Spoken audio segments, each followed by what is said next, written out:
Good evening, everyone. My name is Penny, and welcome to Behind the Machinima. For tonight's special episode, we have partnered up with SMAC, and I'll be interviewing the cast of Flyaway. They'll be answering questions as themselves and from the character's point of view as well. So let's give it up for the cast of Flyaway. For the past couple of months, your fans have been sending in their questions they have been dying to ask you. I'm looking forward to answering them. Okay, the first question is for Star. What motivates you to continue working on this series? Oh, that's easy. The answer is you guys. If I didn't have such amazing viewers or such amazing voice actors, I don't think Flyaway would be where it is today. This next question is for everyone. What are your thoughts on the series ending? And how do you feel knowing it's been going on for almost 10 years? My thoughts on the series ending is both sad but also happy. Happy that the series managed to last this long, but also sad that it's ending. And the feeling of this actually going on for almost 10 years is actually amazing, because it feels like a journey, and that's what makes it sad, because the journey is coming to an end. I just can't believe it's been 10 years. That's been the shock, and now that the series is ending, it's just been like, I don't know, I just didn't think it would end. It's definitely weird to think about. I can't really believe that this series has been going on for that long. It certainly doesn't feel like it. I'm sad to see the series end, but I think it's nice. It's always good when there's a conclusion to something like this, and I really think that it got the ending it deserved. I'm not gonna lie, I'm very sad that it's ending, and I think it's just because I've been working on this show my whole life, so the fact that I'm in the middle of editing part 2 of the series finale, that's so surreal to me. And while I'm really, really happy that we've made it this far, I mean, 10 years, that's a long time. You don't see a lot of that in the community. Gimbit, this question is for you. When it comes to Mattison, would you say he makes a lot of mistakes? Yeah, he made a lot of mistakes, I would say. And I would blame that on him just overthinking and always picking the worst outcome inside his mind and just getting himself into trouble. I think that's where most of his mistakes are influenced because of that. How did you guys get involved in the show? I started another Sims Machinima series that involved dogs escaping from the pound that was secretly like a government science lab for experimentation. At least that's what I think it is. And one of the cast members, which of course was Star, approached me and asked me if I wanted to play Dustin. And of course I said yes, because I do love voice acting a lot. I got involved with a show. I believe Star reached out and asked me to audition. And I think I auditioned for at least 3 of the characters, or 2 of the characters, I believe. Through word of mouth, friend of a friend kind of situation. I was already voice acting in the Sims community, and I heard about the series and that they were looking for people. So I ended up getting involved, and here I am now, and I'm really grateful for the opportunity it brought me. Do you guys relate to your characters in any way? How so? Yes, on certain levels I do relate to my character, because my character has gone through trials and tribulations. He's had a very rough childhood, scarred.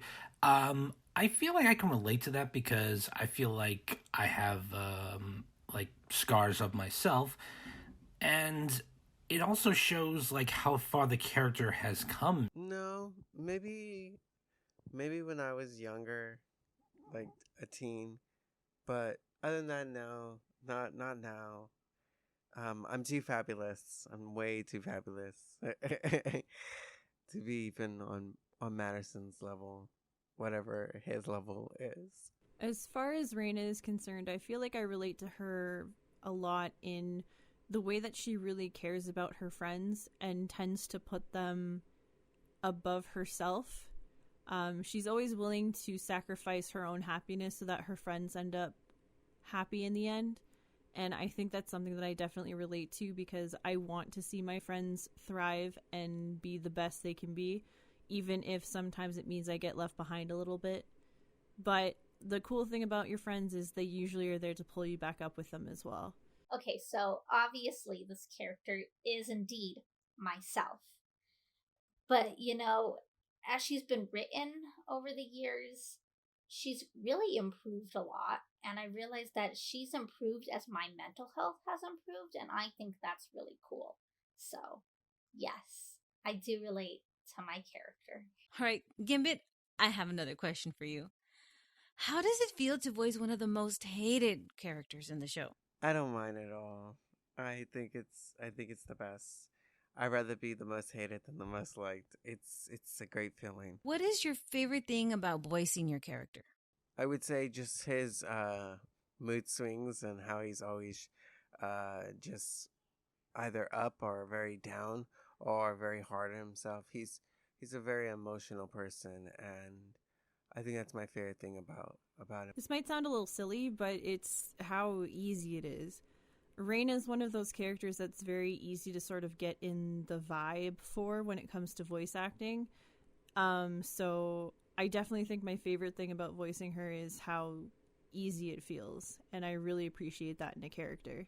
My favorite thing about voicing Star is that I feel like I'm being heard. I have all of these emotions that I can't really tell to people because people view me as a happy person. And, you know, I try my hardest to conceal a lot of my emotions, but being able to play Star really shows how I truly feel.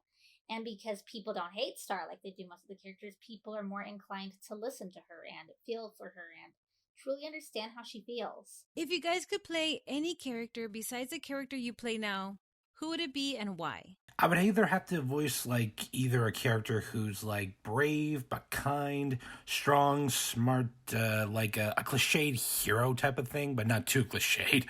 Or I could possibly like voice a character who's a villain that's like insane but also sane, psychopathic and sociopathic, but also like never smiling, always angry or something like that. You know, like just to experiment with, see where it goes from there. Other than Mattison, okay. I don't know, but judging from this panel, I would say Reyna.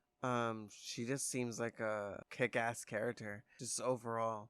I think if I was to play any other character beside Reyna, I would want to maybe lean towards playing one of the more antagonizing characters. The ones that were just kind of there to be a challenge for the main group. And I think that would be really fun to sort of play more of a villain role. What has been the most challenging thing about playing your character?